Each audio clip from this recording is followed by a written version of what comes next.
Non, voilà, c'est vrai, moi je n'entends pas le retour. Euh, donc, nous sommes ensemble pour 1 heure et demie où nous allons poser des questions et dialoguer avec Lurba Jorgenson, qui est donc traductrice de russe, enseignante, écrivain et chercheur. Je ne sais pas dans quel ordre il faut mettre tout ça. Je ne sais pas s'il faut mettre un ordre d'ailleurs, parce que je pense qu'elle va raconter elle-même des choses sur sa vie et que peut-être de ce qu'elle racontera, chacun pourra interpréter les différentes facettes de son talent. Voilà. Donc, Louba, merci d'être là. Et peut-être on peut commencer par faire connaissance avec toi. Peut-être qu'il faut que je me présente quand même 2 secondes avant de poser des questions. Ça serait plus agréable et que je présente Philippe. Donc, je m'appelle Laurence Kieffé, je suis traductrice de l'anglais.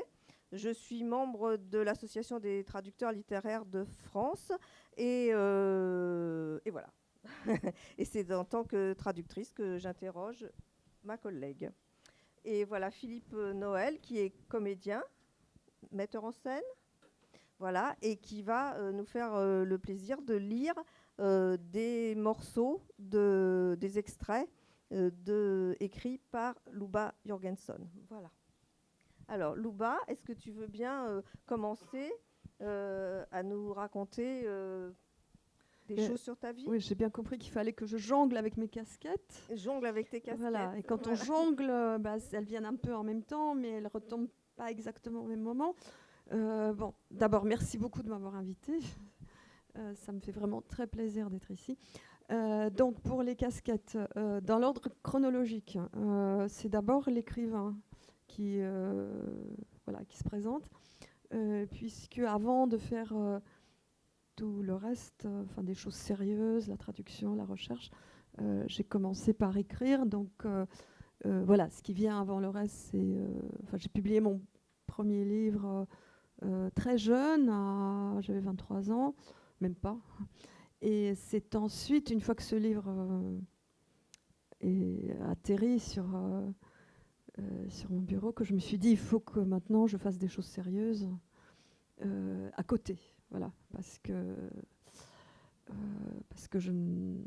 voilà, maintenant il me faut une profession. Hein. Et donc, parce qu'évidemment l'écriture c'est autre chose, ce n'est pas un métier, ce n'est pas une profession. Donc voilà, et c'est à ce moment-là que j'ai hésité ce n'est pas que j'ai hésité, mais il y avait plusieurs choses qui me faisaient envie. Donc la traduction littéraire, et aussi l'enseignement et la recherche. Donc, mais ce n'est pas venu non plus au même moment. C'est-à-dire j'ai commencé d'abord par acquérir le métier de traducteur. Et c'est seulement ensuite que je suis venue à l'université. Donc voilà, c'est comme ça que les choses se sont échelonnées. Certainement, la traduction à côté de l'écriture m'apparaissait aussi comme une façon de... parce qu'en fait, je ne suis pas une traductrice, comment dire, comme il faut, en ce sens que je ne traduis pas vers ma langue maternelle. Mais on viendra aussi à... on lui fera un sort à cette fameuse langue maternelle, parce que c'est pas simple non plus. Mais en tout cas, je suis née à Moscou, donc ma langue maternelle c'est le russe, et en toute logique, j'aurais dû traduire vers le russe. Mais sauf que je ne vis pas dans ce pays depuis 40 ans, donc j'ai décidé de traduire vers le français puisque j'écrivais en français. Voilà. Donc on en parlera sûrement, mais ayant fait le choix de l'écriture en français, la traduction aussi, naturellement, était envisagée du russe vers le français. C'était une façon, sans doute, de m'enraciner, hein, de m'approprier cette langue française, parce que la traduction, c'est une autre paire de manches que l'écriture. Dans ce sens-là. Donc voilà, c'est pour ça que sans doute c'était bien plus urgent que de que de faire des études et de me tourner vers la recherche.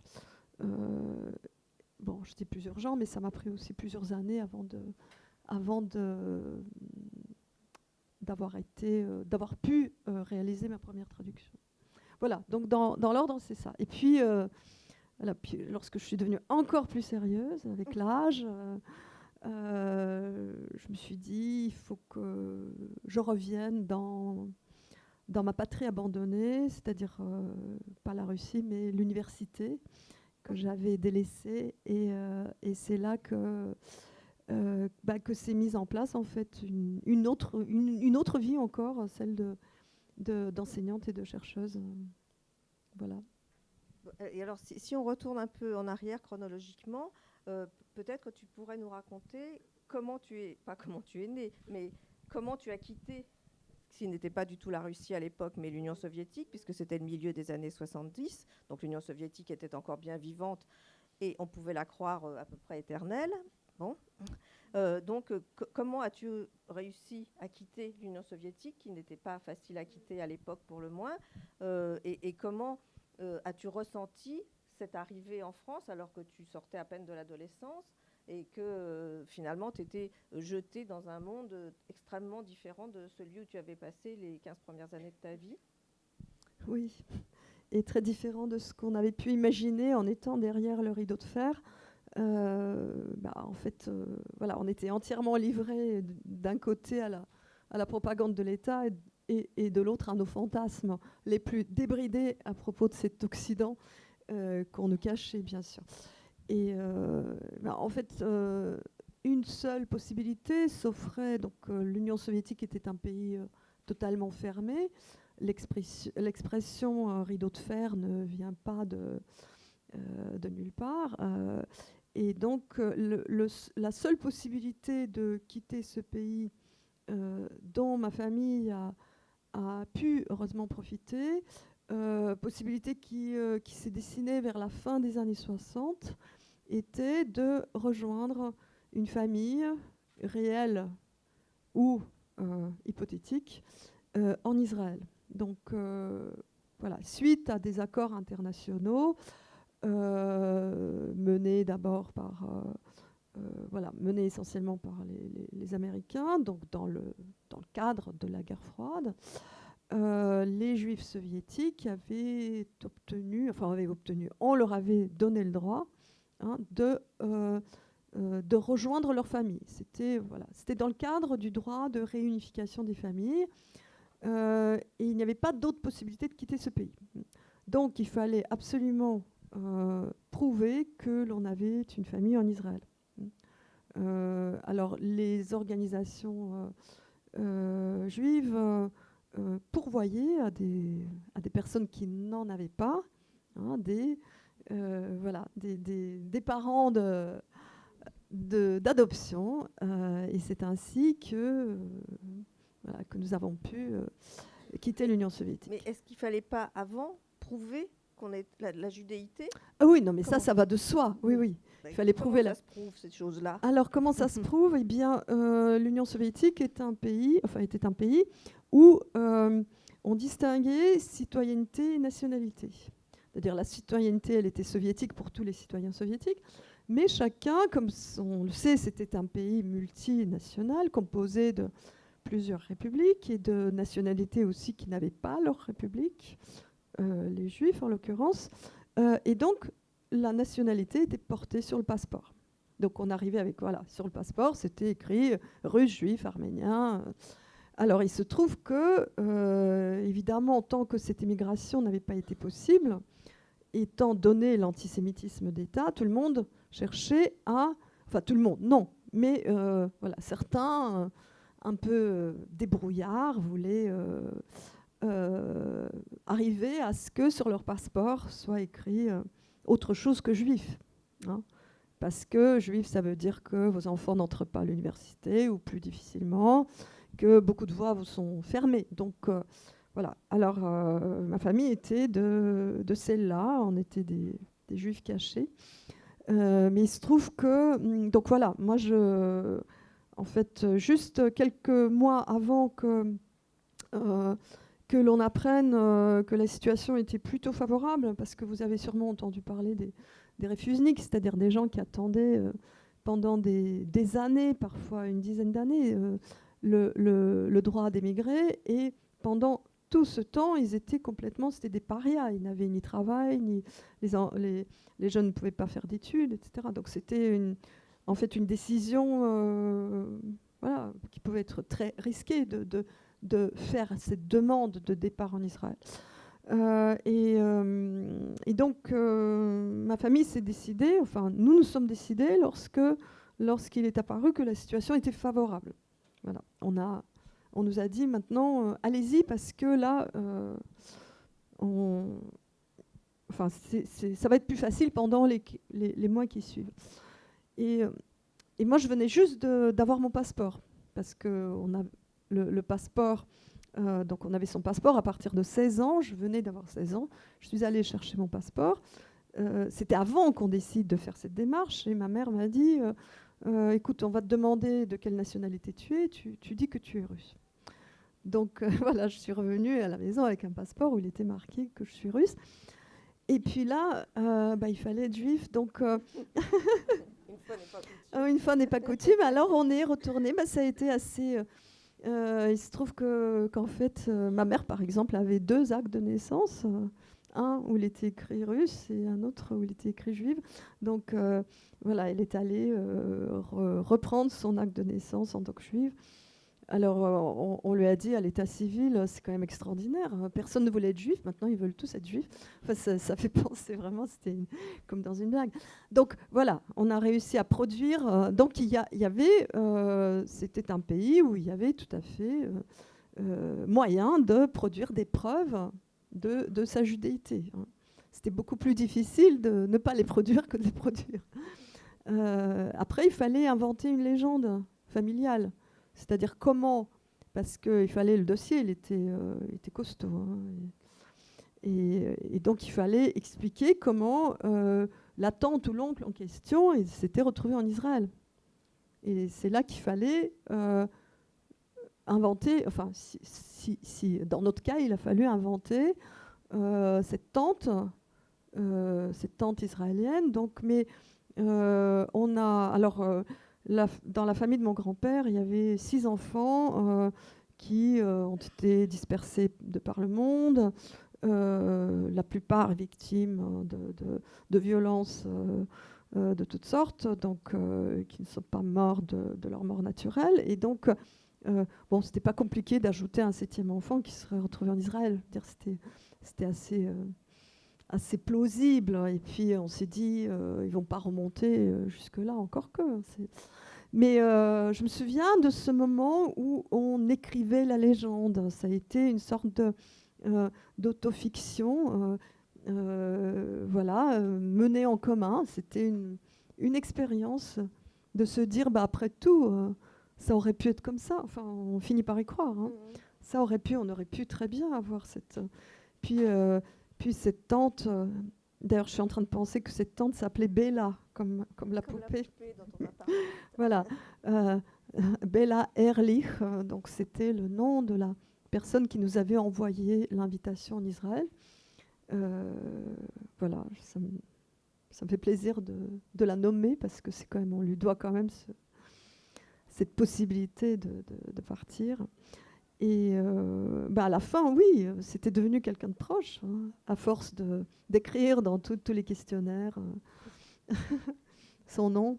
Voilà, elle faisait partie de la famille à la fin. Vous lui avez donné de la chair, quoi. Oui, absolument. Bon, et donc, voilà. Donc, l'Union soviétique va vous lâcher. Elle ne va pas vous lâcher contre rien, puisque j'ai cru comprendre qu'il avait fallu laisser une somme d'argent... Pardon. J'ai cru comprendre qu'il avait fallu laisser une somme d'argent assez coquette pour avoir le droit de renoncer à la nationalité soviétique. Et donc, vous partez. Vous partez toutes les 3. Donc, on part toutes les 3, ma mère, ma grand-mère et moi. Et oui, effectivement, il fallait... et encore, à l'époque où nous sommes partis, parce que dans un premier temps, voilà, c'est ça aussi qui n'incitait pas à faire cette demande tout de suite, c'est que dans un premier temps, on obligeait les Juifs qui quittaient l'Union soviétique à rembourser à l'État le prix de leur éducation. Comme souvent, c'était des gens diplômés, on leur faisait payer donc les études supérieures. Hein. Voilà, donc vous imaginez ce que ça représentait. Donc c'était des sommes vraiment énormes. Et bon, évidemment, c'était inenvisageable pour nous. Mais ça n'a pas été simple non plus de réunir l'argent pour payer le visa et le renoncement. En général, les États font payer l'acquisition de la nationalité. Mais l'Union soviétique faisait payer le renoncement. Hein, c'est une conception particulière de la citoyenneté. Mais voilà. Mais donc, on l'a bel et bien perdu. Enfin, on a payé pour ne plus l'avoir. Donc aujourd'hui, il m'arrive que... Parce que tout ça, tout en étant relativement récent, enfin 40 ans, c'est beaucoup en même temps. C'est beaucoup. À l'échelle de l'histoire, c'est pas beaucoup. À l'échelle de l'histoire, c'est pas beaucoup. Mais le monde a beaucoup changé. Mais je veux dire que pour moi, bon, évidemment, c'est ma vie, donc ça me paraît tout près, mais en même temps, c'est déjà de l'histoire. Et je me rends compte que cette histoire-là, on l'a très largement oubliée. C'est-à-dire, on me pose très souvent la question, est-ce que tu as la nationalité russe ? Et moi, ça m'énerve. Ça m'énerve parce que, d'abord, je veux dire, je n'ai jamais vécu en Russie. Je suis partie d'Union soviétique, donc il n'y a aucune raison que j'ai la nationalité russe. Mais en plus, justement, parce qu'on payait cher pour ne plus avoir la nationalité soviétique. Et donc, on la perdait. On était des apatrides. Voilà. Et arrivé à Vienne, où se trouvait le point de rassemblement, enfin le lieu d'accueil des Juifs soviétiques, on devait faire le choix entre... on devait faire la demande d'émigration dans un des pays qui accueillait ces réfugiés-là. Donc c'était les États-Unis, le Canada, l'Australie, la Nouvelle-Zélande et l'Afrique du Sud. Voilà. Et là aussi, j'insiste, l'Europe ne faisait pas partie de ces pays. Hein. Les Juifs soviétiques n'étaient pas accueillis en Europe.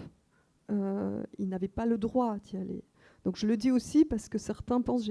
Il m'est arrivé d'entendre que cette troisième émigration dont je fais partie a boudé la France, a boudé l'Europe, est allée aux États-Unis parce qu'ils étaient attirés par le mode de vie américain. Non, ils se seraient rués en Europe s'ils en avaient eu la possibilité. Voilà. Donc, arrivés à Vienne, en fait, nous avions de la famille en France. Nous n'en avions pas en Israël, mais nous en avions en France parce que les sœurs de mon grand-père avaient immigré en France, à Paris, au moment de la Révolution, et non pas en Israël.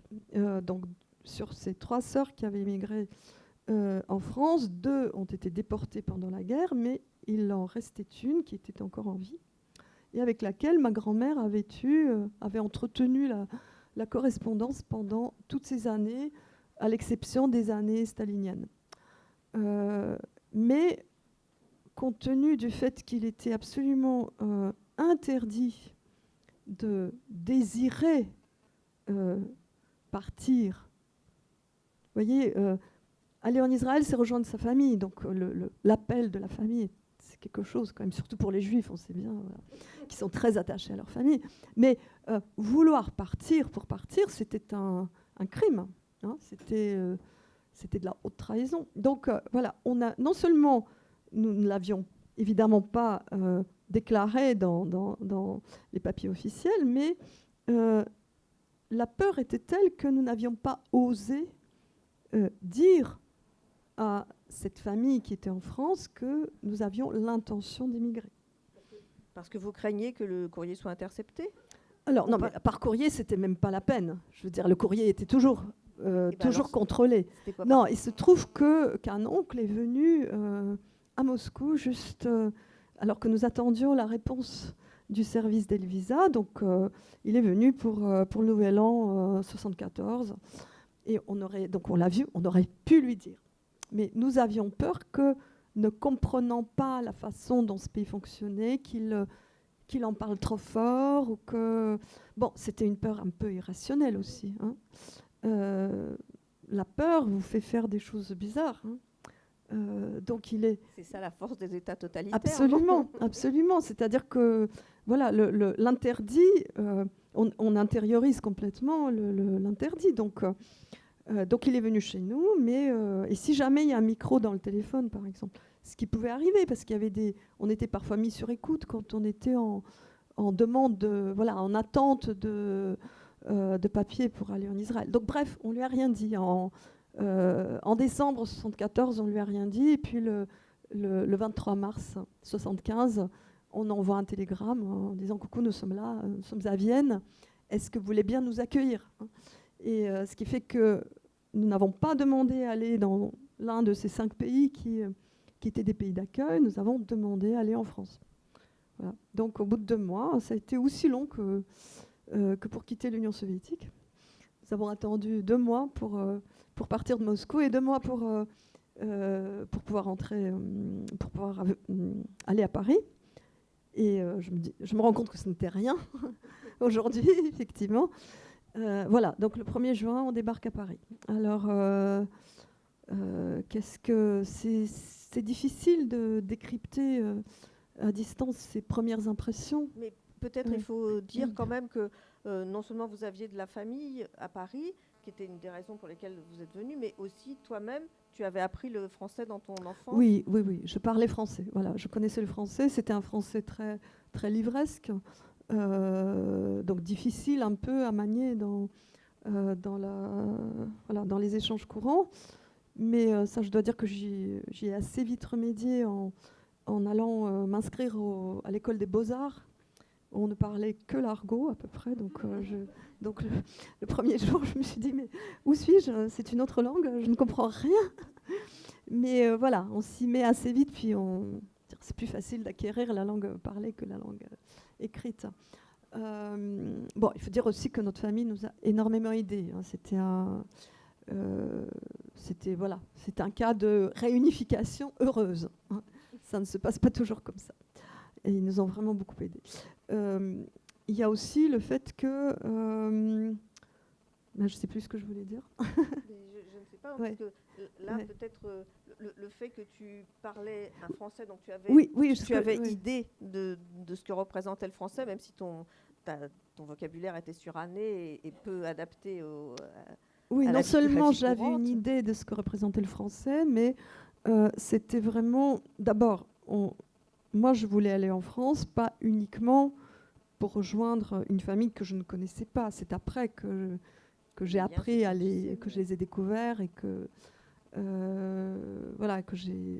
que le lien s'est tissé.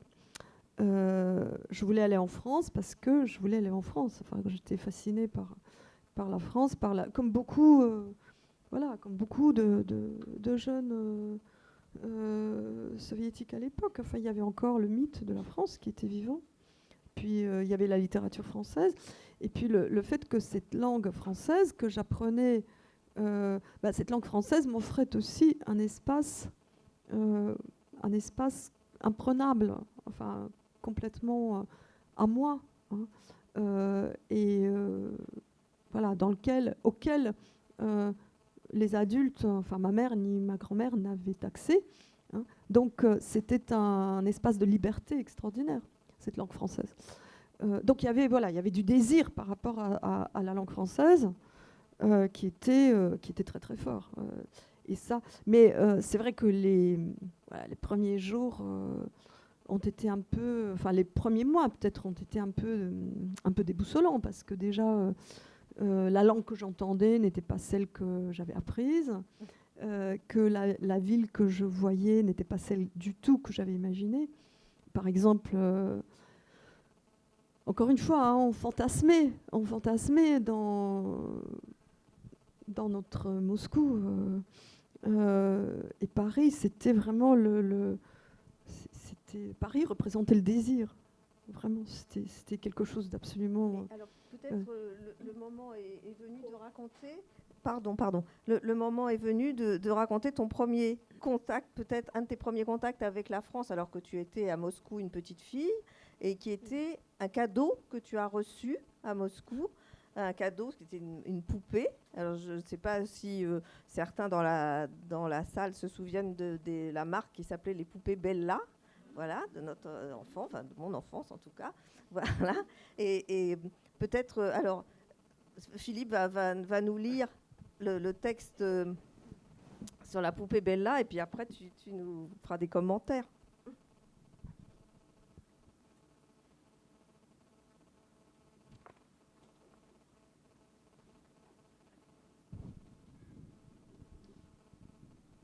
Je vais vous demander de faire juste un tout petit peu de preuve d'imagination. C'est donc une voix féminine et même peut-être de petite fille qui parle. Dans un colis que nous avait envoyé notre famille de Paris, se trouvait une poupée de la marque Bella, qui était aux poupées soviétiques ce que Catherine Deneuve était à la statue de la Kolkhosienne surmontant l'entrée de l'exposition des réalisations de l'économie nationale. Ignorante des marques, nous croyions que Bella était son prénom. Elle le porta donc au cours des longues années de sa vie chez moi et ne reçut un nom russe que bien plus tard, lorsque je l'offris à ma petite cousine. Bella était arrivée avec un trousseau. Une dinette comprenant une gazinière, un service de table complet, des casseroles et 6 napperons blancs liserés de bleu en papier épais qui ressemblaient à du tissu. Bella menait une vie de princesse, mangeait des mets exquis dans ses assiettes personnelles et revêtait des toilettes de bal. On peut jouer aux princesses dans un taudis, ça n'a rien de nouveau. Les objets apportés par Bella n'étaient pas une représentation de la vie en Occident. Ils étaient cette vie même. Une vraie cuisine en miniature, parfaitement réelle, avec une prolifération de détails que je devais retrouver une bonne dizaine d'années plus tard dans les appartements parisiens. La vie de ces Occidentaux était trop confortable et surtout, elle était trop belle. La beauté de ces objets, arrivés de Paris, nous regardait. Nos 2 pièces, dans un appartement communautaire dont la cuisine m'était défendue pour cause d'insalubrité, et elle ne nous voyait pas. Nous n'existions pas pour elle. C'est seulement sur fond de cette inexistence que pouvait éclore le bonheur indicible et coupable du jeu de la dinette. Mais ce n'était pas vraiment un jeu. L'aspect trop réaliste des objets empêchait d'imaginer les situations. Il devenait intrusif, citation d'un monde autre dans le récit de notre vie. Du reste, on pouvait être interpellé par ce monde sans avoir des liens avec la France et sans avoir le projet de quitter l'Union soviétique. Un jour que je jouais dans la cour avec une trousse de toilette appartenant à ma Bella, une petite fille du voisinage, âgée de 3 ans, fut bouleversée en y voyant un savon miniature. Ce savon de poupée, dans un pays où la moindre alerte des stocks de sel et de savon disparaissaient des magasins, premier objet de pénurie, a déclenché une telle crise d'hystérie que nous avons dû courir acheter un savon à l'épicerie et le découper ensuite en petits rectangles pour ses poupées à elle. Je me souviens de ma mère en train de la raisonner. « Veux-tu que je t'offre une glace ? Non, un petit savon. Un gâteau ? Non, un petit savon. » Ils refusaient de se faire des corps. Ils étaient un prélèvement sur une réalité qui n'était pas soluble dans le jeu, et leur usage se transformait en pur rituel au cours duquel, tout compte fait, l'agneau de sacrifice était le réel qui m'entourait, le mien, moi. Mais le plus insoutenable, ce n'étaient pas les casseroles, c'étaient les napperons, qui n'avaient aucun usage pratique. Bella avait besoin d'embellir la beauté même. Le napperon était un signe éclatant de notre misère. Il était notre condamnation. Je le regardais dans les yeux, ses yeux blancs, liserés de bleu, et il ne me voyait pas. Témoin gênant de notre élection, nous avions de la famille en France, nous n'étions pas comme les autres. Et tout à la fois, de notre irrémédiable englument dans le limbe soviétique. Les napperons braquaient sur moi leurs yeux vides, comme ceux des statues grecques, m'éclaboussant de leur blancheur annihilatrice. Un jour que je reçus la visite d'une amie rencontrée pendant les vacances, et qu'on nous installa pour faire la sieste après le déjeuner, je m'avisai de lui montrer les trésors de Bella. La beauté déclenche des pulsions blasphématoires. Mon ami trouva les allures de la princesse de ma parisienne franchement ridicules. Les napperons provoquèrent chez elle le fou rire, contagieux, le rire. Voilà que je me bidonnais avec elle. Nous les déchiquetâmes consciencieusement un à un. Ils ne voulaient pas céder, le papier était dur. Nous l'attaquâmes à coups de dents. Et je ne sais laquelle des deux a commencé. Le contraste entre leur magnificence et leur manque de saveur excita notre fureur. Nous les ingurgitâmes, comme les résistants avalaient les messages secrets dans les films et les jeux. Nous les mangeâmes d'abord pour faire disparaître la trace de notre barbarie, puis pour les punir de leur intrusion dans notre quotidien grossier, et pour sentir fondre sous la dent leur chair insipide qui les rendait en cet instant ultime à la misère commune de la matière, motif premier de tout meurtre. Nous ingérions leur sublime fragilité qui passait dans nos veines, tout en les réduisant au destin mortel de tout ce qui existe, en les avilissant à l'image de notre monde. Nous nous livrâmes à un véritable festin cannibale et jubilatoire.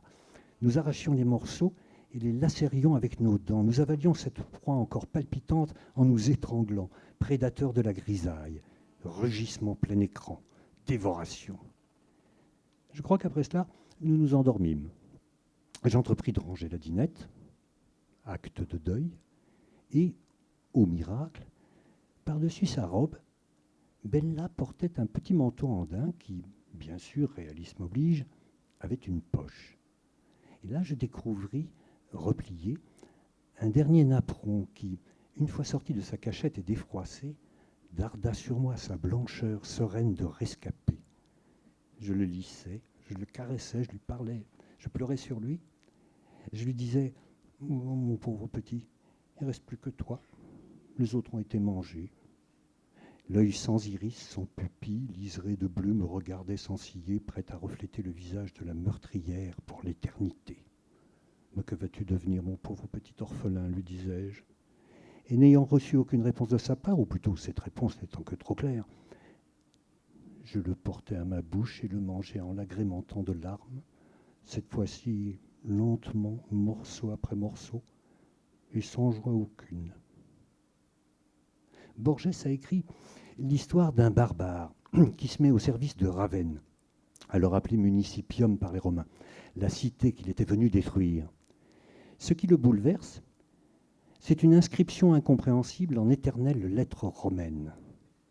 Brusquement, cette révélation l'éblouit et le transforme. La ville. Il sait que, dans ses murs, il sera un chien ou un enfant, et qu'il n'arrivera même pas à la comprendre. Mais il sait aussi qu'elle vaut mieux que ses dieux et la foi jurée et toutes les fondrières de la Germanie. Dans cette cité qui se présentait à moi, à travers la dinette de Bella, je savais que je serais toujours enfant ou chien. Et tant qu'à faire, j'ai agi en chien, anéantir l'intraduisible, un acte de barbare.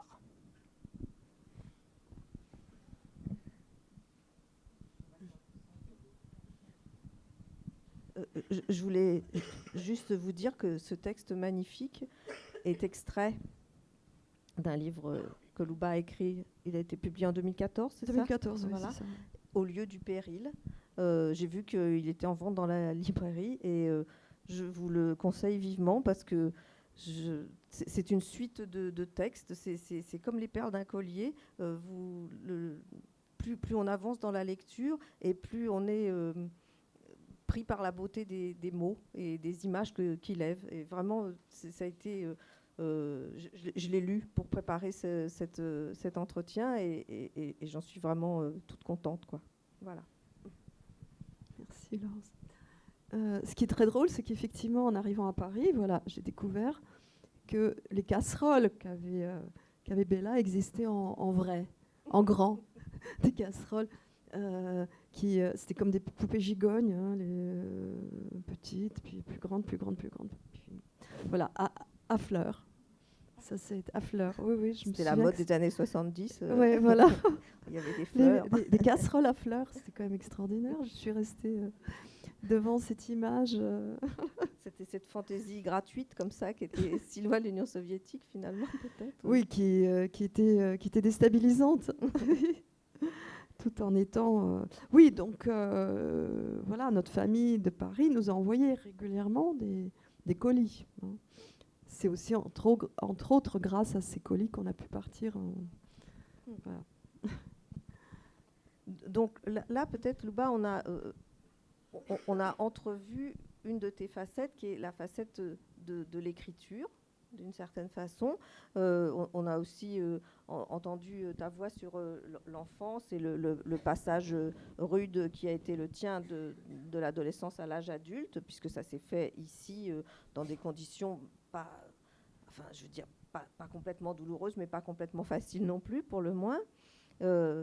Et alors, peut-être, tu pourrais dire quelque chose sur le bilinguisme, parce que je pense que, bien sûr, tout le monde a compris que Louba était totalement bilingue, mais en même temps, je pense que tu n'as pas le même rapport avec le russe et avec le français, Oui, bien pour sûr. tout un tas de raisons. Voilà. Bien sûr. Bah, déjà, bon, donc vous avez compris, je suis arrivée, j'avais 16 ans, enfin j'ai eu 17 ans en arrivant en France. Et donc la question s'est posée très vite. Alors au début, en arrivant en France, comment dire, bon, j'ai expliqué que la France n'accueillait pas les réfugiés d'Union soviétique, mais en revanche, elle invitait certaines personnalités. Ce qui fait que quand je suis arrivée à Paris, il y avait là quelques dissidents connus, quelques artistes connus, donc principalement des gens qui s'étaient activement opposés au régime soviétique, qui avaient parfois fait de la prison, et qui formaient une sorte de... voilà, différentes communautés assez politiquement assez actives. Donc ma première réaction a été de me mettre en contact avec ces gens et d'essayer... bon, j'étais dans cette... je découvrais en fait ce monde. Je découvrais ce monde de la dissidence que j'avais approché un tout petit peu avant de quitter l'Union soviétique, mais en fait je l'ai véritablement découvert en Occident, avec il y avait toute une activité éditoriale, artistique, littéraire extrêmement importante. Et ma première réaction a été de me dire, bon, bah, finalement, je me suis sauvée, voilà. Je me suis enfuie, je n'ai pas lutté. J'étais à un âge où ce genre de questions pouvait se poser. Bon, voilà. Je n'ai pas été une militante. La question... faut-il agir ou faut-il être observateur dans la vie? Bon, donc j'ai eu un moment de regret, c'est-à-dire de regret, non pas d'avoir quitté l'Union soviétique, mais de n'avoir pas eu d'engagement politique. Et a posteriori, en quelque sorte, j'ai été tentée de l'avoir en France, en entrant dans ce milieu dissident. Et puis très vite, j'ai compris à quel point j'étais en décalage, parce que moi, gamine, et eux, des gens mûrs qui avaient des livres, voilà, toute une expérience de l'opposition, etc. Et du coup, j'ai compris assez rapidement que si j'écrivais en russe, je serais happée par ces questions qui n'étaient pas celles de ma génération. Enfin, voilà, que je serais... que ça m'empêcherait en fait de me réaliser. Et une des façons de me dégager de cette voilà, de ce désir d'action politique un peu après coup, après la bataille, ça a été de passer au français. Alors à l'époque, je ne l'ai pas pensé comme ça. J'ai pensé juste, je me suis dit bon, j'ai 17 ans, toute ma vie va se dérouler ici, dans ce pays. Et si j'écris en russe, qui va me lire? Les émigrés, encore une fois, l'Union soviétique semblait éternelle à l'époque. Donc je vais rester dans ce petit milieu. Qu'est-ce que je vais devenir, dans quelle langue je vais écrire? Je vais écrire dans la langue des émigrés. Je vais écrire dans une langue qui est complètement coupée de sa source. Et moi, j'ai envie d'écrire dans la langue que j'entends quand je sors de chez moi, que j'entends dans la rue. Je veux pouvoir commander un café dans la langue dans laquelle j'écris. Et donc, voilà, et réciproquement. Et du coup, j'ai pris cette décision de passer au français, qui a été aussi... je pense aussi qu'à l'époque, que la langue russe, c'est pas à l'époque, que la langue russe m'apparaissait comme une langue qui était imprégnée de violence historique. C'est plutôt qu'à l'époque, je ne percevais pas cette dimension-là dans le français. Voilà, le français était pour moi, à l'époque, une langue innocente en quelque sorte. Et une langue dans laquelle j'avais une totale liberté, puisqu'il n'y avait pas le poids de la culture qu'il y avait en russe pour moi. Ce n'est pas que... comprenez-moi bien. Hein, c'est-à-dire que le poids de la culture, évidemment, il y était, mais pas pour moi. Hein. Pour moi, j'étais une barbare, voilà, qui arrivait dans cette langue avec ses gros sabots. Donc donc la décision, je l'ai prise très vite. Et je me suis mise à écrire j'ai fait mes premiers essais d'écriture en français très vite. Ça faisait 2 ans que j'étais en France. Voilà, au début, ça a été très, très dur. J'ai commencé par me traduire, en fait. C'est-à-dire, j'ai commencé par traduire en français des nouvelles que j'avais écrites en russe. Et puis, c'était absolument insupportable parce que j'étais tout le temps j'avais l'impression de massacrer mon texte. Et donc, du coup, je me suis dit, bon, on arrête ça, je vais écrire directement en français. Et puis, je vais massacrer les textes des autres et pas les miens. Voilà.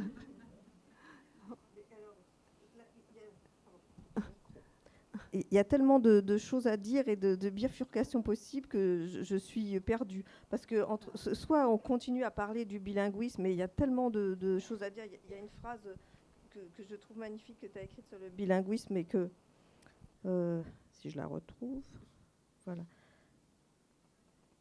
Voilà, il s'agit d'un reportage en parlant du bilinguisme. Mais la matière que je cherche à décrire est également celle dont je me sers pour la décrire.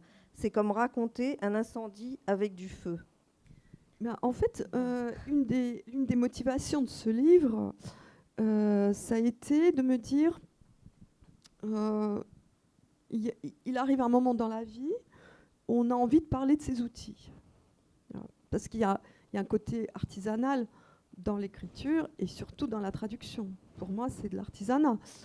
Et donc, comme un ébéniste aurait envie de raconter, j'imagine, comment il fait sa table, mais aussi un musicien, je sais pas, il y a un attachement à son outil, il y a une histoire affective très forte entre un artisan et ses outils. Et j'ai eu envie de raconter ça, mais à un moment, je me suis dit, mais ça va être compliqué, parce que mes outils, en fait, c'est-à-dire que j'ai compris que ce n'était pas moi qui utilisais la langue comme outil, mais c'est l'inverse. C'est-à-dire c'est la langue qui m'utilise comme outil. C'est moi qui suis l'outil de la langue.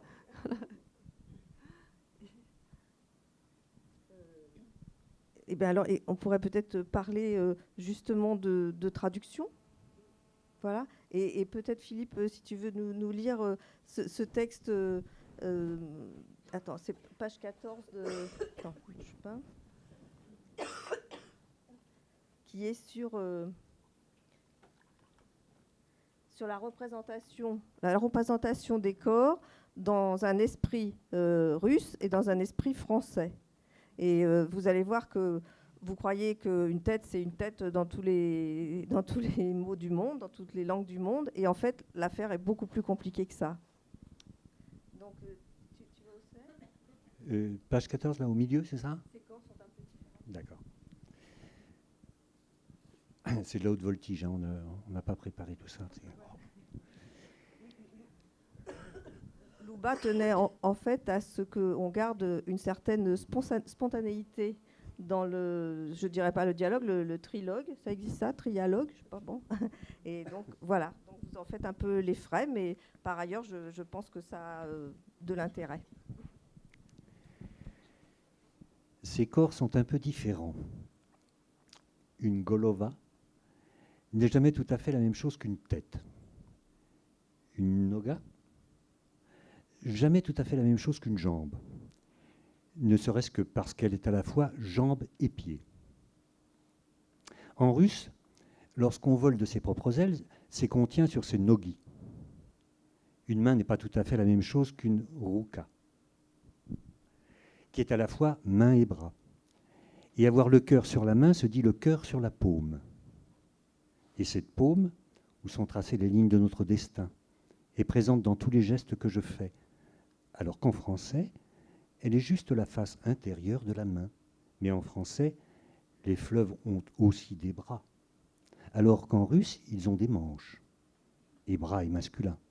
Donc par définition, autre chose qu'une ruka, qui est l'extension de la main et non l'inverse. En disant ruka, je pense main, avant de penser bras. Car la main écrit et fait toutes les choses de la vie. En français, la main est l'extension du bras, car on porte quelque chose à bout de bras. On prend quelqu'un dans ses bras. En français, j'ai plus de force dans mes bras qu'en russe. Je continue. Les langues ne naissent pas au même endroit du corps. Pour utiliser un vocabulaire quelque peu archaïque, elles peuvent être portées dans le sein ou dans les entrailles. C'est selon. Le corps des deux langues se meut différemment dans l'espace.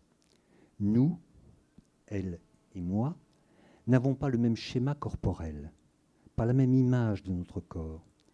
Nous n'occupons pas la même place dans l'univers. Nous gesticulons différemment. L'expression du visage change aussi. La ligne des épaules, l'inclination de la tête, la démarche, le regard, la respiration. Cela commence par un O en français, un O fermé, un peu allongé, comme débouchant sur quelques secrets que nous allons partager ensemble. Un halo qui retarde légèrement l'instant où l'interlocuteur va se dévoiler. Moi, je ne me dévoile pas encore. Je me cache sous le chapeau du O. En russe, un O, grand ouvert, virant presque vers le A, aloha, parfois bridé en son début par un E, aloha. En français, l'accueil, le A du début suivi d'un rideau qui se baisse. En russe, une porte grande ouverte sur l'attente, la crainte de l'intrusion dans le premier cas et la crainte de la non-apparition dans l'autre.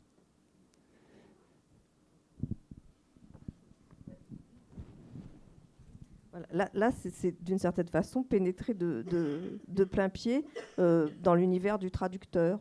Parce que finalement, même si allô, en général, c'est plutôt de l'oral, mais peu importe, je veux dire, la perception du corps, moi je suis traductrice d'anglais, donc c'est d'autres choses, mais je reconnais exactement les mêmes caractéristiques. Si vous voulez, l'anglais, par exemple, est beaucoup plus descriptif qu'est le français.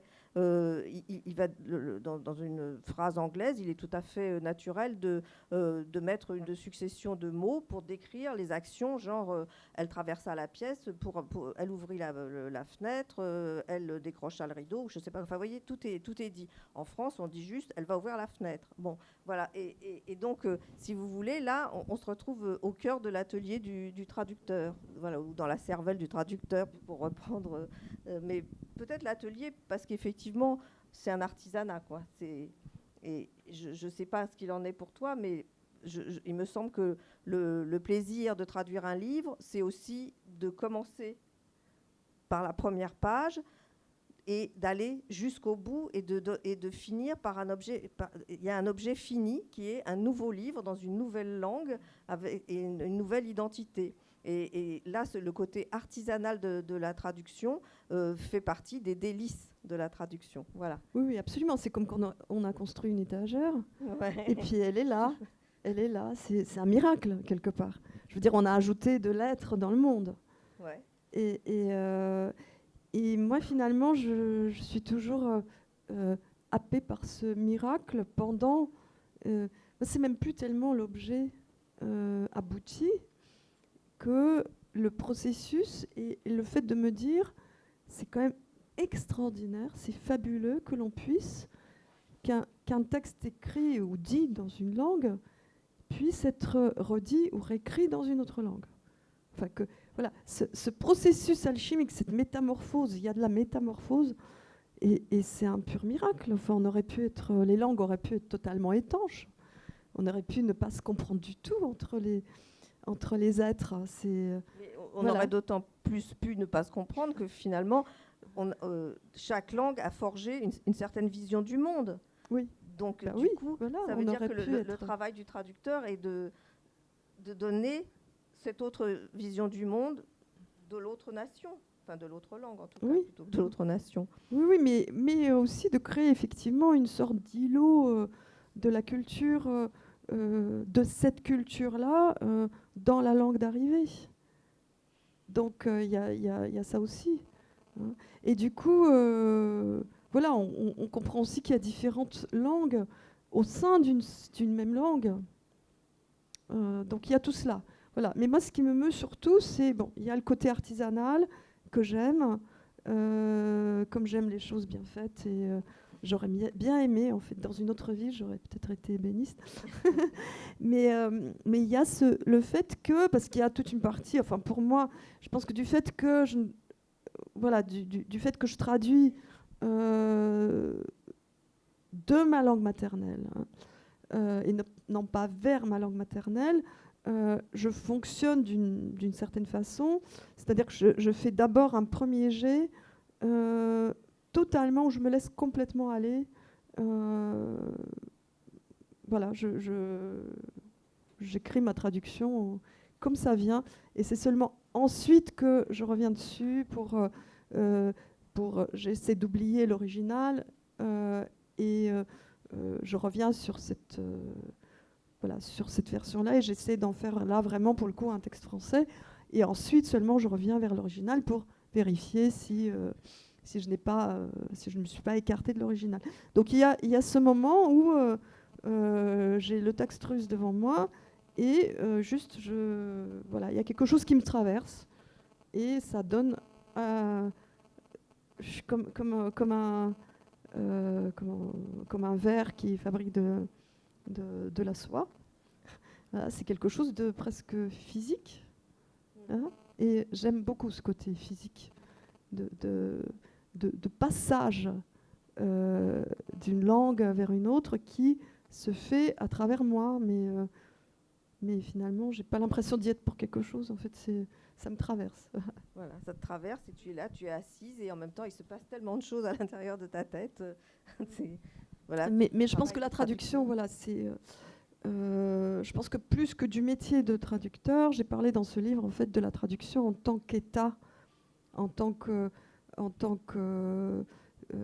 position existentielle, parce que on est. D'ailleurs, je suis persuadée que tout le monde traduit tout le temps dans sa tête, sans le savoir. Mais moi, c'est à partir du moment où j'ai décidé d'observer mon bilinguisme, évidemment, c'est devenu plus conscient, et je me suis mise en tête justement de suivre, parce que ça m'intéresse aussi dans mon écriture, de suivre ces non pas monologues, mais ces dialogues intérieurs qui nous traversent. C'est-à-dire nous sommes tout le temps en train de causer en fait dans notre tête, et nous n'y faisons pas attention, mais il est très très rare que nous soyons silencieux. Ça cause tout le temps. Il y a plein de parlottes qui défilent. Et lorsqu'on a... il y a des écrivains qui s'y sont intéressés, comme Joyce, par exemple. Mais lorsqu'on décide de s'y intéresser, alors c'est difficile, parce que dès qu'on essaie de capter ces dialogues, évidemment, ils se dérobent un peu. Mais du moins, voilà, je me suis rendu compte que lorsqu'on est bilingue, évidemment, c'est encore plus compliqué, parce que ces dialogues ont lieu au moins en 2 langues. C'est-à-dire, voilà. Et il peut y avoir une phrase en français, une phrase en russe, mais il peut y avoir aussi la moitié d'une phrase en français, l'autre moitié en russe. Ou une phrase en français avec une syntaxe russe, ou l'inverse. C'est plutôt l'inverse en général, parce que la syntaxe en français est plus contraignante. Bon, voilà. Donc tout ça fait que on traduit en permanence. Hein. Mais je pense qu'on traduit de toute façon, même si on n'est pas bilingue. Comme il y a dans ces mots qui nous passent par la tête, il y a beaucoup de citations. Je veux dire, on se récite des histoires qu'on a entendues, des remarques que nos proches nous ont faites, etc. Donc on est forcément au croisement de plusieurs langages, en tout cas de plusieurs langues. Ouais. Oui, on est plurilingue. On est plurilingue foncièrement, en fait. Je pense qu'on est, ça fait partie de de notre constitution. Comme on est constitué de cellules, d'atomes, de la même façon, on est constitué de plus de mots. syntaxe. Voilà, ouais. Mais je ne sais pas, j'hésite là entre... on est à une nouvelle bifurcation, et j'hésite entre le fait que tu parles de traduction précisément et d'un livre assez important que tu as traduit. Donc, voilà. On peut l'introduire, Parce oui. que oui.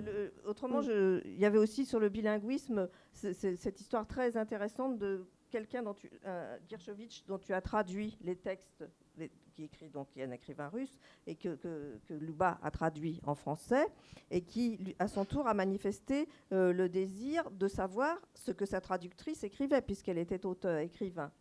Et donc, mais qui ne parlait pas français, qui ne lisait pas le français. Peut-être que voilà, ça va nous amener au volet recherche, en fait. Voilà. Parce que, oui, donc ça a été une très belle expérience dans ma vie et que je juge tout à fait extraordinaire, c'est une expérience d'auto-traduction. Voilà. Et là, en fait, je viens de terminer, toujours avec Gershovitch, la traduction de ce livre-là vers le russe. Voilà, donc il y a un deuxième livre qui existe, enfin qui n'est pas encore publié, mais qui existe déjà en russe. Donc effectivement, alors d'ailleurs vous pouvez trouver des livres aussi de Leonid Gershovitch. C'est un écrivain que j'ai découvert il y a longtemps. C'est une longue histoire. J'ai mis plus de 10 ans avant de trouver un éditeur en français pour ces livres. Et alors que je considère que c'est un des grands écrivains russes d'aujourd'hui, vraiment. Enfin, pour moi, c'est le plus grand d'aujourd'hui. Et donc, finalement, c'est lorsque Anne Koldefy et moi-même avons créé notre collection de littérature russe chez Verdier, que nous l'avons inaugurée avec un roman de Leonid Gershovitch. Et voilà, que j'avais mis 10 ans à traduire. Parce que les traductions, oui, mais c'est pas seulement à cause de la complexité du roman, qui était effectivement complexe, mais c'est aussi parce que les traductions, ce n'est pas qu'elles vieillissent, mais elles sont aussi en interaction avec le monde. Et comme ce livre portait sur la chute de l'Union soviétique, qu'il avait imaginé, c'était de l'anticipation, mais qu'entre-temps, cette chute s'est produite, eh bien, il a fallu refaire la traduction. Parce que les choses ne pouvaient pas être nommées de la même façon. Mais du coup, on s'est vu justement pour travailler sur son livre. Il m'a dit, moi j'aimerais bien voir une page de ce que vous écrivez. Et j'ai fait un premier jet d'une page d'un roman qui datait de 1994, Éducation nocturne, et qui portait, en fait, il se trouve que sans le savoir, nous écrivions, lui et moi, donc chacun écrivait un roman dans lequel le protagoniste était un musicien en Allemagne pendant la guerre, dans le contexte de la Shoah. Donc c'était assez amusant de constater ça. Voilà. Et du coup, donc moi j'ai donné une page de ce livre-là et il a proposé de le traduire à deux vers le russe. Moi, je fais le premier jet et lui, il le retravaille. Et il en fait un texte russe. Donc, on a travaillé comme ça pendant 2 ans. Il se trouve que ce livre que j'avais écrit en 1994, nous avions commencé à le traduire en 2004. 10 ans étaient passés. Ce livre, donc 10 ans étaient passés, et du coup, je l'ai entièrement réécrit.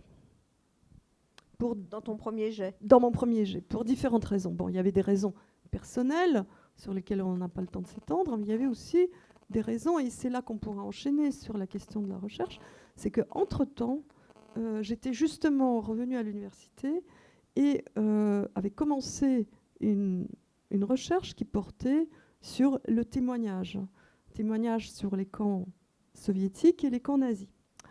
Et du coup, ce roman que j'avais écrit sur cette question en 1994, lorsque je me suis mise à le traduire, eh bien, je n'avais plus du tout la même vision des choses. Je n'avais pas, à force d'avoir lu énormément de témoignages, eh bien, il fallait que... voilà, il y avait des choses dont je ne pouvais absolument pas parler de la même façon dans ce livre. Et en particulier, j'ai compris qu'il fallait que j'enlève de ce livre tout ce qui concerne justement les camps, qu'il ne fallait pas que je les montre, voilà, qu'il ne fallait pas que j'en parle, enfin, que ça ne pouvait apparaître que dans le souvenir ou que sous une forme médiée. Hein. Et du coup, je l'ai réécrit aussi. Alors, la première version du livre était... c'était pas un livre pathétique, hein, c'était un livre déjà très, très ironique, très... voilà, très dans la déconstruction. Hein. Mais la version russe l'est beaucoup plus. C'est-à-dire il y a en fait beaucoup de scènes qui étaient racontées comme en direct dans la première version française et qui en russe ne sont plus du tout racontées en direct. C'est-à-dire c'est soit c'est des souvenirs, soit c'est du délire, soit c'est du fantasme. Alors, par exemple, il y a un chapitre qui, en français, était un peu trop presque, voilà, un peu trop dans le pathétique. Bah, en russe, je l'ai réécrit en vers, avec des rimes. Du coup, ça. Donc, voilà. il est vraiment pathétique à tous les sens du terme. Du coup, il est devenu drôle. Oui. Il est devenu drôle. Et ça m'a appris d'ailleurs, voilà, en parlant de la traduction, ça m'a appris que justement, une des façons d'exprimer, d'être plurilingue à l'intérieur d'une langue, c'était par exemple de passer à un texte rimé. Donc je l'ai fait dans 3 contes allemands, mais je l'ai fait aussi en traduisant justement un roman de Léonid Guerchevitch où il y avait de l'ukrainien. Il y avait de l'ukrainien, mais c'est dans Schubert à Kiev. Alors pour l'oreille russe, la langue ukrainienne sonne comme quelque chose de très drôle. J'imagine que pour les Ukrainiens aussi. Que le russe pour les Ukrainiens, pareil. Mais voilà, si on veut vraiment se marrer, on va regarder les pubs ukrainiennes et tout le monde est plié en deux de rire parce que une crème, voilà, parce que le mot, par exemple, voilà, si on a une réclame pour une crème, bah, peau, en russe ça se dit koja, en ukrainien ça se dit shkir, or shkura en russe c'est une peau de bête. Voilà, donc lorsqu'on a une... alors, c'est pour donner un exemple. Hein. Donc tout ce qui était en ukrainien dans son roman était complètement distancié et comique dans un roman qui porte aussi sur la Shoah, donc tout sauf comique. Mais il fallait restituer cette dimension-là. Et si j'avais traduit tout simplement de l'ukrainien en français, ça ne passait absolument pas. Donc j'ai passé une année à me demander comment j'allais m'en sortir avec cet ukrainien. Et puis je me suis dit, je vais mettre ça en vers. Voilà. Surtout que tout se passe à l'opéra de Kiev pendant la guerre. Et donc, on aura comme ça, comme des vers de Mirliton, un peu comme dans la langue d'opéra. Voilà. Donc, vous voyez comment tout est lié, en fait. Hein. Mais du coup, on en est venu à parler de la recherche. Et ce que je vous ai raconté là, à propos du besoin de réécrire mon livre, c'est aussi une illustration de la façon dont, parce qu'on me pose aussi souvent la question, comment vous arrivez à concilier un regard de chercheur sur la littérature et une pratique de l'écriture personnelle. Voilà. Et donc là, c'est un cas où mon regard de chercheuse, en fait, a influé sur ma façon d'écrire. Non pas sur le style, bien sûr, mais il y a des choses qui sont devenues impossibles après avoir côtoyé la littérature des témoins. Alors, dans cette... j'ai tenté aussi de mettre en accord ces casquettes-là aussi. Enfin, c'est-à-dire que j'ai traduit beaucoup de textes du russe qui sont des témoignages ou qui sont de la grande littérature, mais aussi du témoignage, comme par exemple Varlam Shalamov. Et dans ces textes, dans ces témoignages que j'ai traduits, il y a... Peut-être qu'on peut distribuer Voilà, on a choisi de vous parler d'un texte. Ce livre-là, particulièrement, je sais pas si vous voyez bien. D'un texte très particulier. Non, mais peut-être qu'on peut distribuer les... Voilà. Voilà. On a choisi de vous parler d'un texte très particulier qui est passé un peu inaperçu à cause des histoires de droit, et qui est un texte très particulier parce qu'il ne s'agit pas d'un témoignage de victime, mais d'un témoignage de gardien. Autant vous dire que ce genre de texte ne court pas les rues.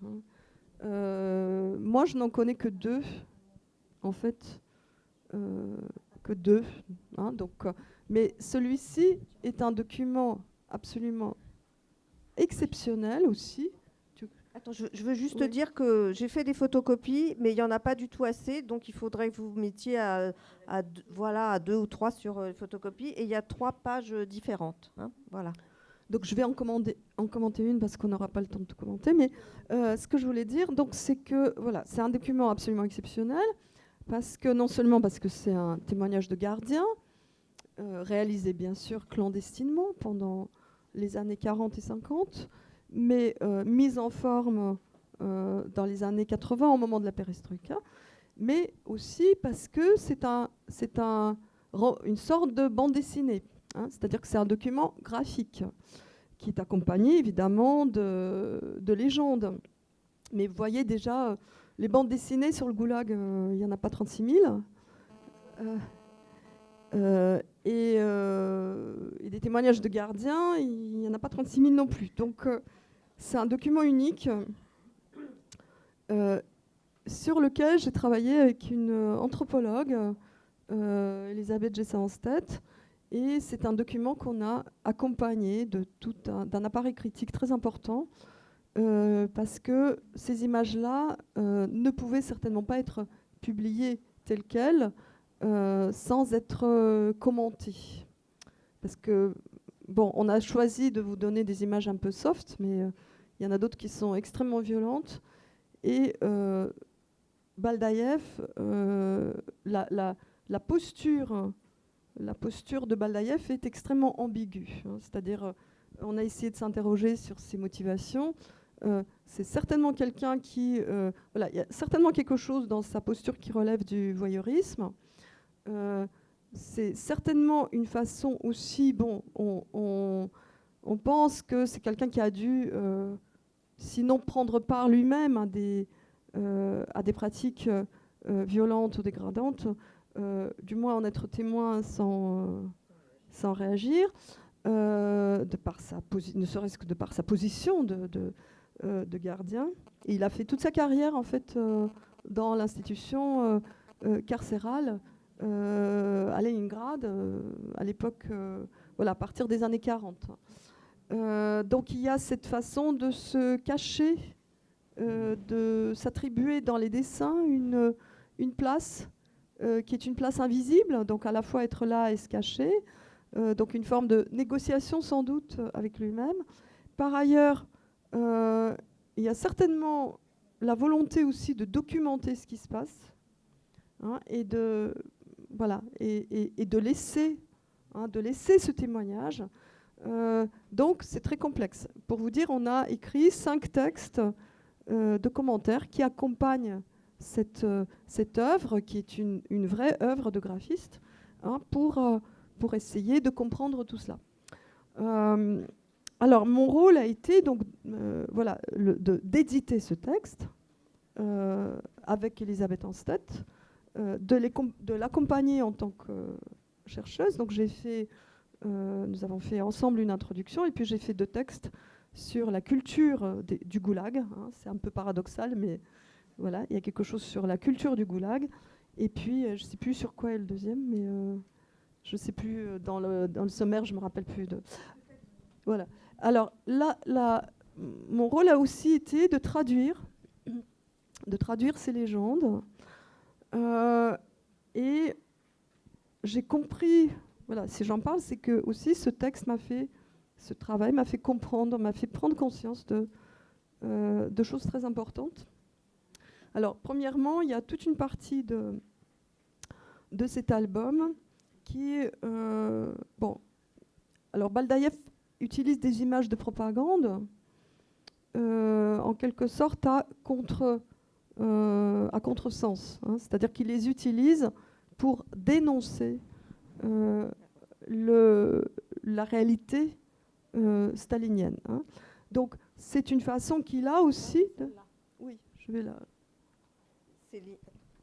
la commenter. Ouais. Ouais.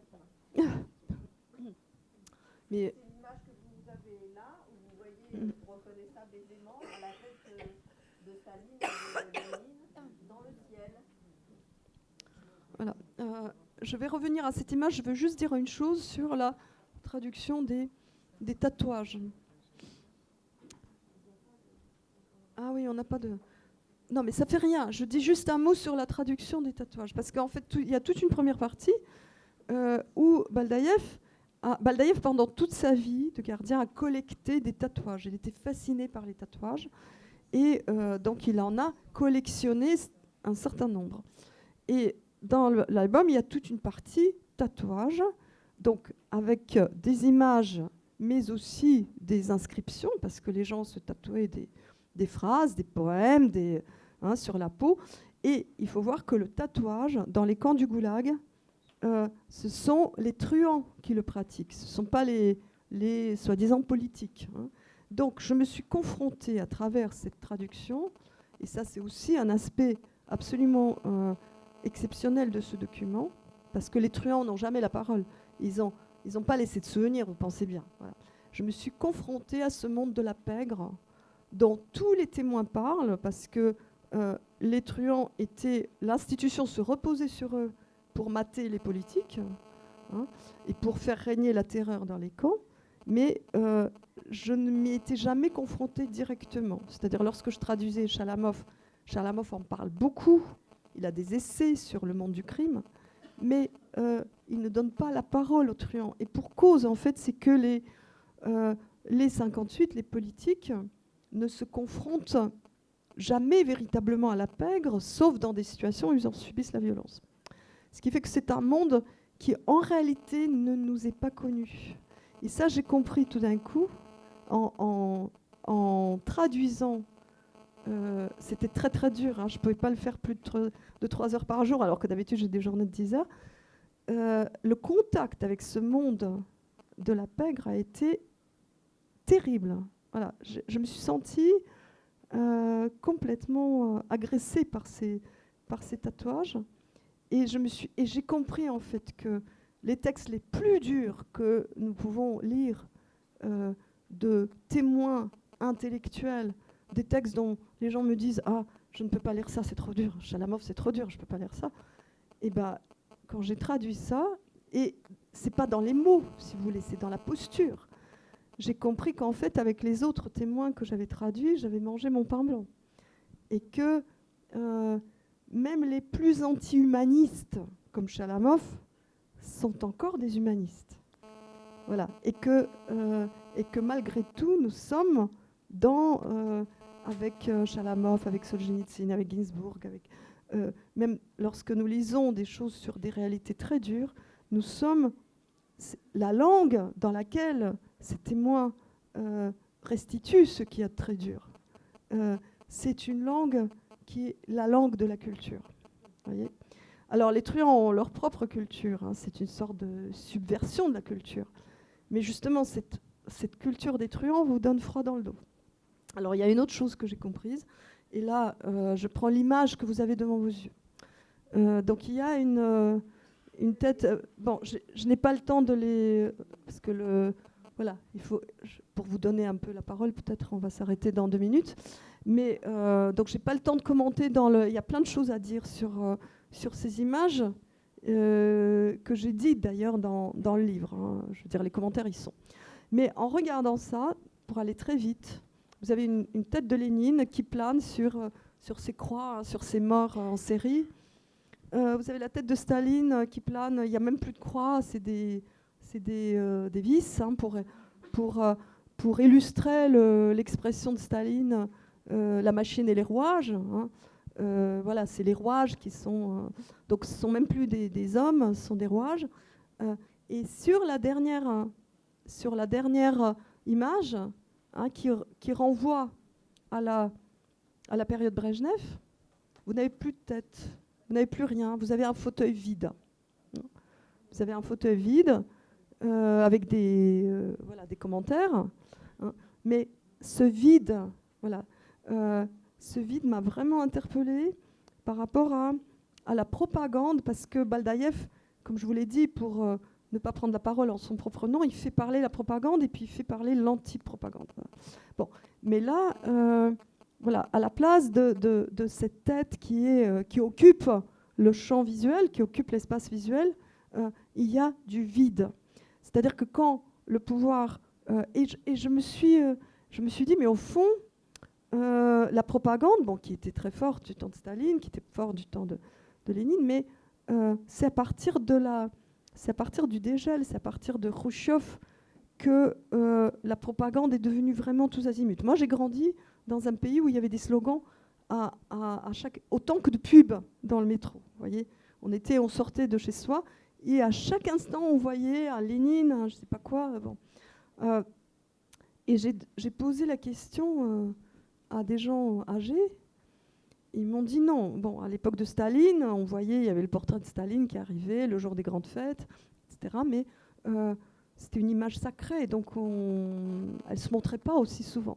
Bon, bref, j'ai compris qu'il y avait quelque chose, que ce Baldaïev qui était un gardien, à partir du moment où l'Union soviétique, où la terreur est retombée, la place du pouvoir paraît une place vide. Voilà, il y a quelque chose comme ça c'est-à-dire, et en fait, et que la terreur qui s'exerce a moins besoin de propagande que le pouvoir qui vient après la terreur.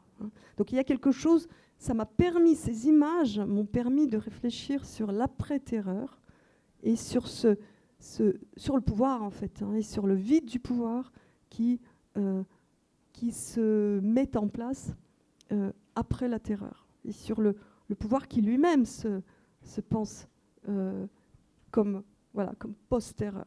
Donc, bon, on n'a pas le temps de développer cette idée, mais voilà, moins de 10 ans après, l'Union soviétique s'écroule, oui. Oui, effectivement. Oui, donc peut-être vacances du pouvoir, effectivement, ou vide du pouvoir réellement. Oui, quoi. Elle était... oui.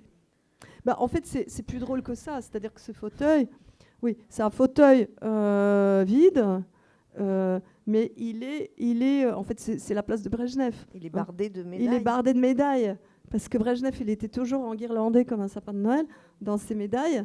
Et donc, c'était une image très parlante pour les gens de l'époque.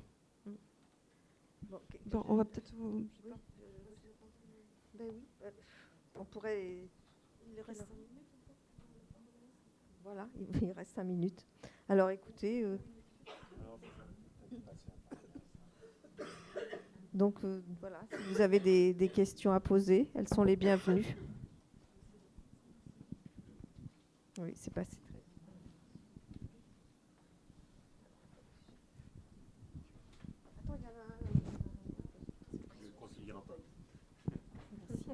Oui, c'est étonnant que votre toute première expérience de traduction que vous nous avez racontée, lorsque vous avez voulu traduire vos nouvelles du russe en français, vous avez eu l'impression que vous les massacriez.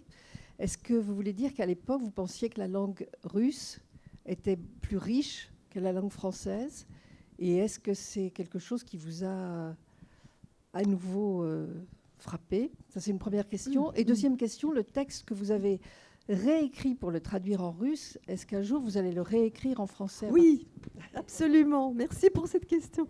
Oui, parce que maintenant c'est un autre texte et qu'il faut que cette aventure continue. Oui, absolument. C'est dans le programme. C'est programmé, c'est dans mes projets. Alors en ce qui concerne la langue russe, non, je ne pensais pas qu'elle était plus riche. Mais c'est toujours pareil, c'est-à-dire que quand on traduit, on a toujours l'impression que la langue dont on traduit est plus riche que celle vers laquelle on traduit.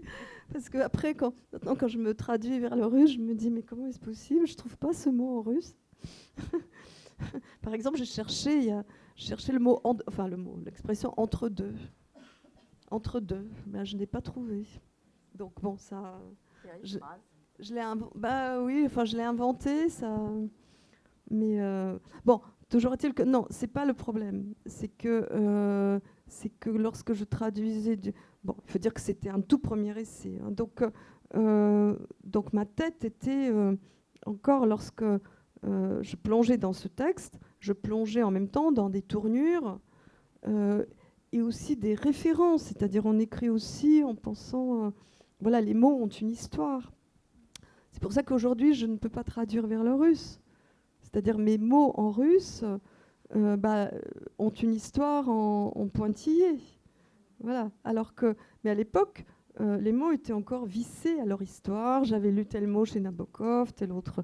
Et puis j'étais très jeune, donc cette histoire était encore très, très forte.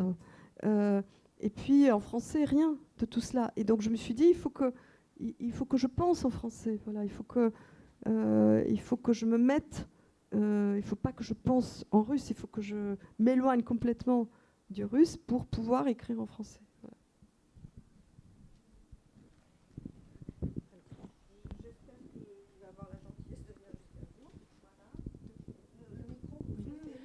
Merci beaucoup pour cette intervention. En fait, j'ai une sollicitation à vous faire en tant qu'enseignante de russe, puisque je m'adresse à la personne en vous qui est spécialiste du monde concentrationnaire. On assiste dans le domaine de l'enseignement du russe en France aujourd'hui à une forme de révisionnisme et même presque de négationnisme du goulag, et on a besoin de vous. On est désespérés. Je suis là. Est-ce que vous pratiquez toujours le russe ici? Déjà, je suis... voilà, j'enseigne la littérature russe. Donc, il y a des cours que je fais en russe.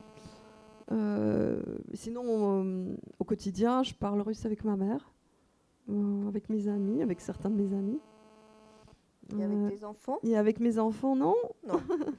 Non, j'ai essayé avec mon aîné. Donc, d'ailleurs, elle a fait des études de russe. Mais après, avec les autres, enfin les garçons, j'ai abandonné. Parce que bon, c'est un autre chapitre, mais c'est vraiment compliqué. J'ai pas eu la volonté de maintenir. Il fallait maintenir d'une main de fer le bilinguisme dans la famille. Je n'ai pas eu ce courage. Voilà.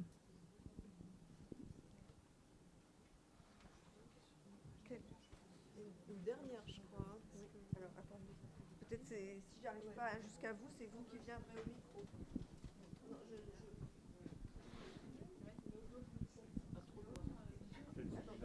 bonne idée.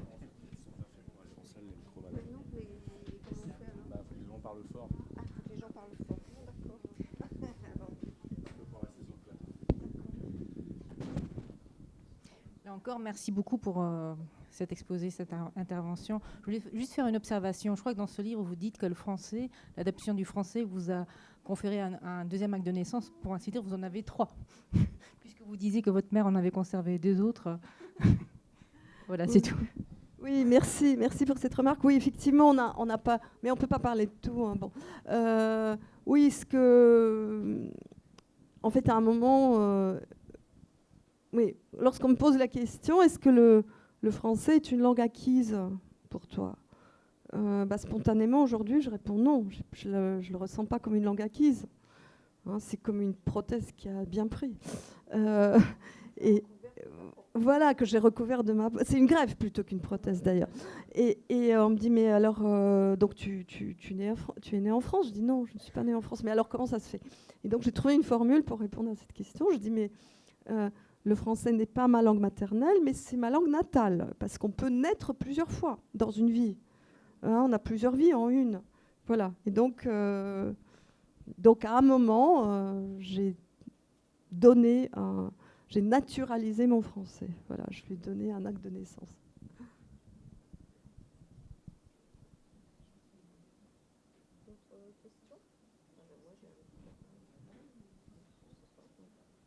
Est-ce qu'une dernière question?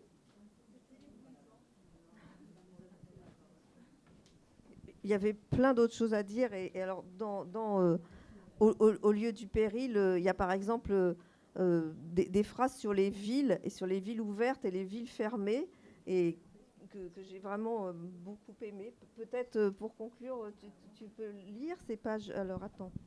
C'est page 25. Si vous avez... Non, bah, écoute, tant qu'on nous... On déborde un peu là, mais on a commencé avec 3 minutes de retard, 4 minutes de retard. Voilà. Tant qu'on ne nous chasse pas, on reste. Voilà. Voilà. Il existe des villes compactes. D'accord. Voilà, juste pour terminer. Pour clore donc, il existe des villes compactes. Paris, Londres, Vienne, Amsterdam. Et des villes à trous. Moscou, Berlin, New York, Chicago. Des villes définitivement achevées dont le passé s'enrichit avec chaque transformation, où toute innovation devient immédiatement de l'histoire. Et des villes irrémédiablement inaccomplies, travaillées par un futur inatteignable. Les villes du toujours déjà et celles du pas encore. L'architecture possède sa propre langue, une langue du regard, en 3D, comme celle des sourds-muets.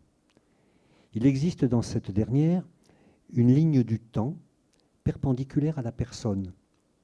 Le passé se trouve derrière l'épaule, le présent au niveau du corps et le futur devant. À Moscou, ce qui est derrière l'épaule a toujours disparu. La ville est devant vous, à jamais. À Paris, le paysage de derrière l'épaule n'attend pas le geste du sourd-muet pour apparaître. Il vous colle aux omoplates. Vu de Paris, Moscou est inconcevable. Je ne peux pas l'imaginer qu'en faisant disparaître Paris de ma carte mentale et vice-versa. En l'un de ces endroits, Paris ou Moscou, cette carte demeure muette, une tache blanche. Moscou devient un lieu pensable à partir des États-Unis. Je ne parle pas de Moscou grand village telle qu'elle était au XIXe siècle et au début du XXe, mais de la ville d'aujourd'hui, dans laquelle les destructions successives ont taillé une modernité biscornue. Non seulement elle s'est façonné un visage tourné vers l'Amérique dès les années 20, mais elle s'est voulue, faisant concurrence au Nouveau Monde, la métropole d'un monde nouveau. Or, à New York, à Chicago, on a cherché à aménager le territoire du regard. Les gratte-ciel, chacun arbore une tête différente, se reflètent les uns dans les autres. Une symphonie des couleurs. Il y a là une idée de la ville comme organisme, comme être entier. Moscou ricane de cette idée. C'est une ville cruellement ironique.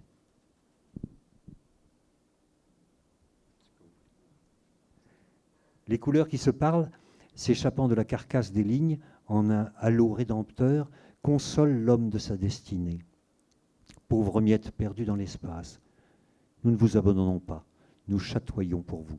Nous jouons un spectacle elfique pour vous faire oublier, à vous qui grouillez en bas ce que nous savons, nous qui avons la tête dans les nuages, l'évaporation prochaine de l'humanité.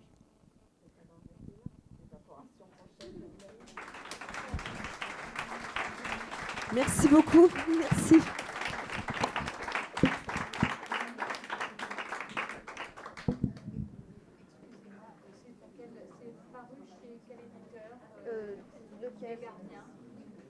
Au Cirque. Ça, c'est édition des Cirques et ça, c'est chez Vernier.